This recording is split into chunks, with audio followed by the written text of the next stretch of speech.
संपूर्ण टीमचं अभिनंदन। आता वळूयात पुढच्या घडामोडींकडे, पाहूयात महाफास्ट 100 बातम्या।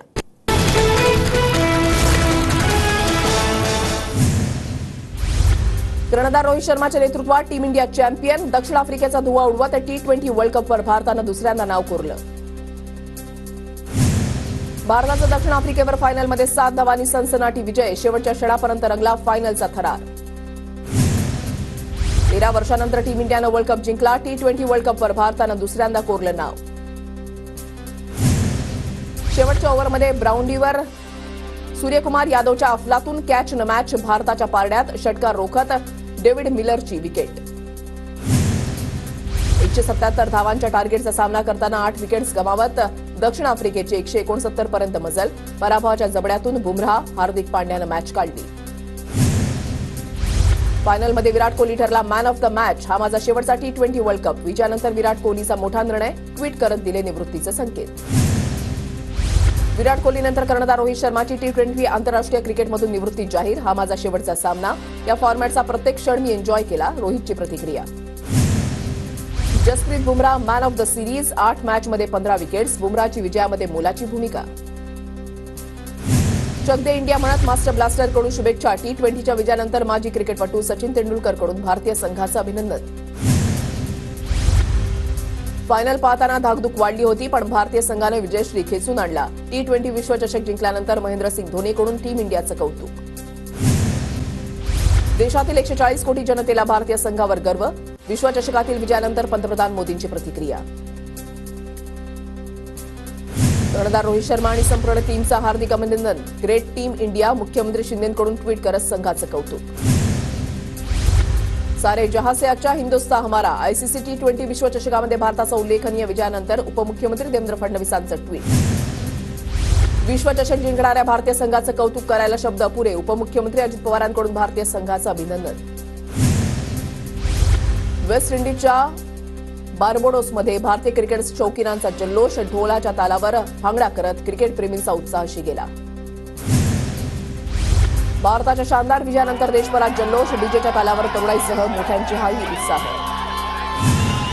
मुंबईतील मरीन ड्राईव्ह आणि शिवाजी पार्क परिसरात तरुणाईचा जल्लोष। भारताच्या धडाकेदार विजयानंतर तरुणांची जोरदार घोषणाबाजी। पुण्याच्या FC रोड परिसरात तरुणाईचा उत्साह। वर्ल्ड कपच्या विजयानंतर रस्त्यावर तरुणाईचा कल्ला। ठाण्यामध्ये क्रिकेट प्रेमींचा उत्साह। हातामध्ये तिरंगा फडकावत भारत माता की जयच्या घोषणा। भिवंडीच्या छत्रपती शिवाजी महाराज चौकामध्ये जल्लोष साजरा। फटाके फोडत गुलाल उधळवत भारताच्या विजयाचा आनंदोत्सव साजरा। सोलापूरच्या छत्रपती शिवाजी महाराज चौकामध्ये जल्लोष। क्रिकेट प्रेमींकडून फटाके फोडत विश्वचषकाचा जल्लोष साजरा। साताऱ्यामध्ये ठिकठिकाणी फटाक्यांची आतषबाजी। भारताच्या विजयानंतर हजारोंच्या संख्येने एकत्र येत गरुडांचा जल्लोष।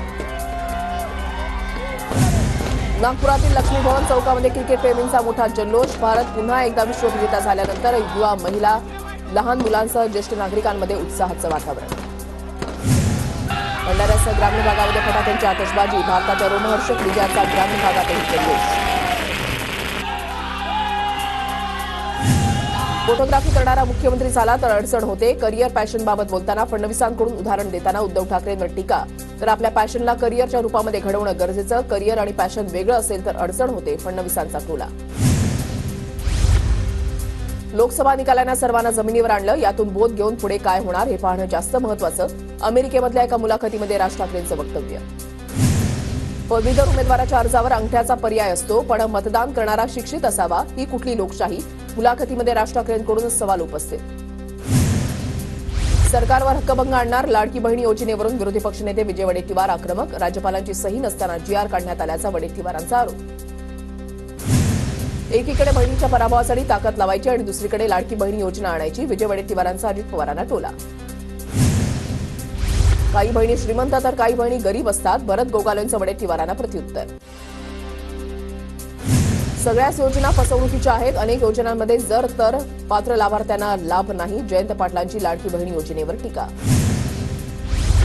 राज्यातल्या सरकार पराभवाच्या छायेत। चंद्रसूर्य मागितला तरी सरकार आणून देण्याचा प्रयत्न करेल। चंतर लगी फटणे, खैरात लगी बटणे वक्तव्यानंतर जयंत पाटलांची टीका।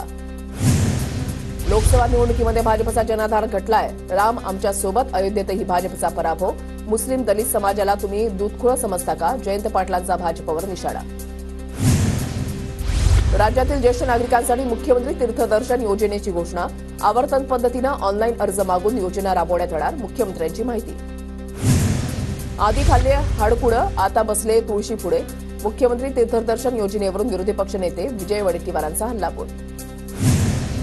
चादरवाले आले म्हणत शिंदेंनी विधानसभेत जयंत पाटलांना डिवचलं. जयंत पाटलांच्या बजेटच्या टीकेवरून शिंदेंचा पलटवार.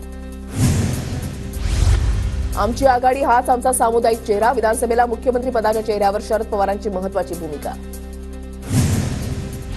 मवियाच आमचा चेहरा हे पवारांचं वक्तव्य योग्य. राहुल गांधींचा चेहरा पंतप्रधान पदासाठी समोर ठेवला असता तर 25 जागा वाढल्या असत्या. संजय राऊतांची प्रतिक्रिया. विधानभवनाच्या पायऱ्यांवर सत्ताधारी विरोधक आमने सामने. किस्सा कुर्सी का? शिंदे गटाच्या आमदारांची घोषणाबाजी. मवियामध्ये एक खुर्ची 12 भानगडी. भरत गोगावलेंची टीका तर त्यांच्याच नेत्यांच्या 12 भानगडी. ठाकरेंना खुर्ची द्या असं सत्ताधारी सांगत आहेत. शिंदे गटाच्या पोस्टरवरून भास्कर जाधवांचा टोला. ठाकरेंना खुर्ची द्या असं सत्ताधारी पोस्टरद्वारे सांगत आहेत. भास्कर जाधवांचा प्रत्युत्तर. महायुतीमधल्या नेत्यांच्या 12 भानगडी त्यांच्या लक्षात आल्याचं म्हणत शिंदे गटाच्या आमदारांना टोला. ड्रग्ज विक्री करणाऱ्यांवर कारवाई करायला सुरुवात. खड्ड्यातून काळा पैसा पांढरा केला त्यांच्यावरही कारवाई होणार. मुख्यमंत्री शिंदेंचा निशाणा. 10 वर्ष झोपा काढत होता का? बेकायदा बांधकामं पाडणं म्हणजे उशिरा सुचलेलं शहाणपण. शरद पवारांचं मुख्यमंत्री शिंदेंच्या नो क्लोजर ओन्ली बुलडोजर वक्तव्याला उत्तर. 2 महिन्यामध्ये आचारसंहिता योजनांचा फायदा कधी मिळणार? शशिकांत शिंदेंची लाडकी बहीण योजनेवर टीका. शिवसेनेच्या आमदारांचा आत्मविश्वास गेल्यानं सत्ताधाऱ्यांचं आंदोलन. शिंदेंची टीका. अजित पवारांना 50 फोन केले, 50 पत्र पाठवली पण त्यांनी भेटीसाठी वेळ दिली नाही. निधी वाटपावरून जितेंद्र आव्हाडांचे आरोप. जितेंद्र आव्हाडांना अजितदादा नावाचा हळद्या रोग झालाय. त्यांना सारखे दादाच दिसतात. अमोल मिटकरींचा जितेंद्र आव्हाडांवर पलटवार. राज्यामध्ये सरकार खोटं बोलणारं आणि लोकशाही मारणारं सरकार आहे. आमदार जितेंद्र आव्हाडांचा आरोप. तर खोट्या योजना आणून सरकारनं जनतेला लॉलीपॉप दिला. अर्थसंकल्पावरून जितेंद्र आव्हाडांचा सरकारवर निशाणा. ठाण्यातल्या बारवर कारवाई करून दाखवा. आमदार खासदार आणि नगरसेवकाचा कारवाई नको म्हणून दबाव. आयुक्तांनी आयुक्तासारखं वागावं, गुलामासारखं नाही. जितेंद्र आव्हाडांचा निशाणा. पवईमधल्या अतिक्रमणाविरोधातील कारवाईच्या मुद्द्यावरून विधानसभेमध्ये खडाजंगी. सरकार हिरानंदानीला पाठीशी घालतंय का? पटोलेंचा सवाल. तर बुलडोझर बाबा म्हणून सांगायला लाज वाटत नाही का? वडेट्टीवारांची घणाघाती टीका. मंत्रिमंडळामध्ये मंत्री शेपूट हलवायला दिल्लीला जातात. विरोधी पक्षनेते अंबादास दानवेंची सरकारवर खोचक टीका.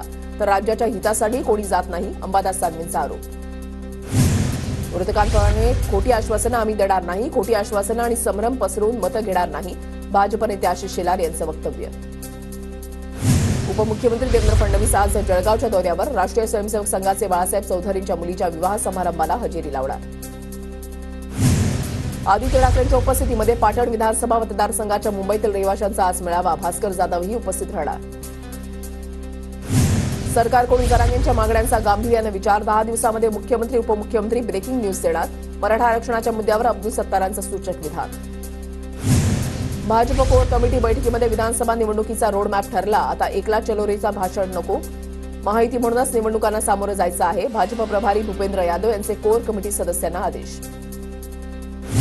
सलग 3ऱ्या विजयाबद्दल नितीन गडकरी यांनी नागपूरकरांचे आभार मानले. धन्यवाद नागपूर. या कार्यक्रमातून गडकरींचा सत्कार. पंढरपूरच्या वारीमध्ये महाराष्ट्र शासनाचा सांस्कृतिक विभागाचा चित्ररथ सामील होणार. मंत्री सुधीर मुनगंटीवार यांच्या हस्ते वारीच्या चित्ररथाला हिरवा कंदील. आषाढी एकादशीसाठी पंढरी सजली. श्री विठ्ठल मंदिर, तुकाराम भवन, नामदेव पायरी, दर्शन मंडप उजळून निघाला. मुख्यमंत्री शिंदेंनी जगद्गुरू संत तुकाराम महाराजांच्या पालखी रथाचं सारथ्य केलं. विठ्ठल नावाच्या गजरानं देहू नगरी दुमदुमली. जळगावमध्ये महायुतीच्या महिला पदाधिकाऱ्यांची कालिका माता मंदिरामध्ये आरती. मुख्यमंत्र्यांच्या दीर्घायुष्यासाठी केली प्रार्थना. शिवसेना शिंदे गटाचे बीड जिल्हा प्रमुख कुंडलिक खांडेंची हकालपट्टी. पक्षविरोधी कारवाई केल्याचा कुंडलिक खांडेंवर ठपका. पंकजा मुंडेंना मदत न केल्याची ऑडिओ क्लिप झाली होती व्हायरल. मंगेश पंडिलकरांनी पोलिंग एजंटच्या आयकार्डवर रवींद्र वायकरांचं नाव केलं. पंडिलकरांकडे 2 उमेदवारांच्या नावानं आयकार्ड. भरत शहांचा वायकरांच्या मेहुण्यावर गंभीर आरोप. रोहिणी खडसेंनी आपल्याच पक्षातील नेत्यांना बदाम आणि काजू पाठवावेत. 1 जुलैपासून मुलींना मोफत उच्च शिक्षणाच्या घोषणेनंतर मुक्ताईनगरचे आमदार चंद्रकांत पाटलांची प्रतिक्रिया. नाशिकमध्ये ठाकरे गटाच्या कार्यालयावर हातोडा. वसंत गेतेंच्या कार्यालयावर अतिक्रमण विभागाची कारवाई. सूडबुद्धीनं कारवाई होत असल्याचा समर्थकांचा आरोप. अहमदनगरमध्ये माजी आमदाराला अश्लील व्हिडिओ क्लिप व्हायरल करण्याची धमकी, तब्बल 1 कोटीच्या खंडणीची मागणी, आरोपीला अटक. छत्रपती संभाजीनगरच्या करोडी टोल नाक्यावर कर्मचाऱ्यांना मारहाणीचा व्हिडिओ सोशल मीडियावर व्हायरल. फास्टॅगमध्ये पैसे नसल्याच्या कारणावरून टोल नाक्यावर राडा. मुंबईसह नाशकात एकूण 33 ठिकाणी सीबीआयची मोठी कारवाई. पासपोर्ट सेवा केंद्रामध्ये मोठ्या प्रमाणात भ्रष्टाचार. एजंटच्या माध्यमातून पासपोर्ट अधिकाऱ्यांच्या खात्यामध्ये पैसे गेल्याचा सीबीआयचा दावा. म्हाडाकडून विक्रोळीमधील 30हून अधिक घरमालकांना नोटिसा. म्हाडाची परवानगी न घेता घरातील डागडुजी केल्याचा ठपका. येत्या काळामध्ये अपघात घडल्यास घरामध्ये काम केलेले मालक जबाबदार. घरामध्ये पाणी गळती प्रकरणी म्हाडाचं स्पष्टीकरण. कल्याण डोंबिवलीमध्ये सलग 3ऱ्या दिवशी तोडक कारवाई. कल्याणमधील 90 फूट रोड आणि डोंबिवलीमधील म्हसोबा चौक भागामध्ये कारवाई. ठाण्यामध्ये अनधिकृत बार आणि ढाब्यांवर कारवाईचं सत्र सुरूच. कल्याणच्या अटाळी भागामध्ये एका कारची दुसऱ्या कारला धडक. अल्पवयीन कार चालक मुलगा भाजप पदाधिकाऱ्याचा असल्याची माहिती. अपघातानंतर मुलाकडून साथीदारासह कार चालकाला बेदम मारहाण. विधान परिषदेच्या 11 जागांसाठी नंदुरबार जिल्ह्याची वर्णी लागणार. बंजारा समाजाचा चेहरा म्हणून पक्षश्रेष्ठींनी श्रावण चव्हाणांचं नाव मागितल्याची माहिती. अनुसूचित जाती आणि जमातीच्या शेतकऱ्यांना सिंचनासाठी अनुदान दिलं जाणार. शेतकऱ्यांना महाडी बीटीवर ऑनलाईन अर्ज करण्याचं आवाहन. नंदुरबारमध्ये महसूल विभागामधील कर्मचारी 15 जुलैपासून बेमुदत संपावर जाणार. जुन्या पेन्शनसह इतर मागण्यांसाठी कर्मचाऱ्यांकडून काम बंद आंदोलनाचा इशारा. धुळे महापालिकेच्या वतीनं 50,000 थकबाकीदारांना नोटीस बजावण्यात आल्या. थकबाकीदारांकडून आता 2% शासकीय कर आकारले जाणार. केंद्र शासनाच्या नवीन कायद्याच्या विरोधात धुळे जिल्हा वकील संघाचा एकमतानं ठराव. नवीन 3 कायदे न्यायव्यवस्थेमध्ये अंमलबजावणीस बहुतांशी अपात्र असल्याचा आरोप. अकोल्यामध्ये बारच्या एनओसीसाठी लाखाची डिमांड. लाच प्रकरणामध्ये पोलीस पाटील एसीबीच्या जाळ्यात, तर ग्रामसचिव महिला फरार. यवतमाळमध्ये आमदाराकडून आरटीओ अधिकाऱ्याची कानउघडणी. शेतकऱ्यांना नाहक त्रास देऊ नका, आमदाराची आरटीओ अधिकाऱ्याला तंबी. काँग्रेसच्या ताब्यात असलेल्या परभणीमधल्या जिंतूर तालुक्यामधल्या कौसडी ग्रामपंचायतचे सरपंचांचे पद रद्द. जिल्हाधिकारी रघुनाथ गावडे यांचा निर्णय. ग्रामपंचायतच्या 9 सदस्यांची सरपंचांविरोधात तक्रार. साताऱ्यामध्ये सज्जनगड भागामधील काळोशी गावावर डोंगराचा कडा कोसळण्याची भीती. शासनाकडे पाठपुरावा करूनही अद्याप कोणतीच पावलं उचलली गेली नसल्यामुळे मोठी दुर्घटना होण्याची शक्यता. नंदुरबार शहरामध्ये आणि परिसरामध्ये 2 दिवसांच्या विश्रांतीनंतर पुन्हा पावसाची हजेरी. पावसामुळे पेरणी केलेल्या पिकांना फायदा मिळणार, मात्र अद्यापही मोठ्या पावसाची प्रतीक्षा कायम. जळगावमध्ये सलग 3ऱ्या दिवशी मुसळधार पावसाची हजेरी. रखडलेल्या पेरण्या पूर्ण होऊन शेतीच्या कामांना वेग येणार. वाशिममध्ये अनेक ठिकाणी पावसाची हजेरी. दमदार पावसामुळे खरीपाच्या पिकांना जीवदान मिळणार. नंदुरबार जिल्ह्यामध्ये समाधानकारक पावसामुळे पेरण्यांना वेग. आतापर्यंत 50% पेरण्या पूर्ण. जिल्ह्यामध्ये सर्वाधिक कापसाची लागवड. नंदुरबार जिल्ह्यामध्ये पावसाला सुरुवात, मात्र धरण अजूनही कोरडे ठाक. जिल्ह्यातील 37 लघु प्रकल्पांपैकी 26 प्रकल्प कोरडे ठाक. पाण्याचा प्रश्न गंभीर.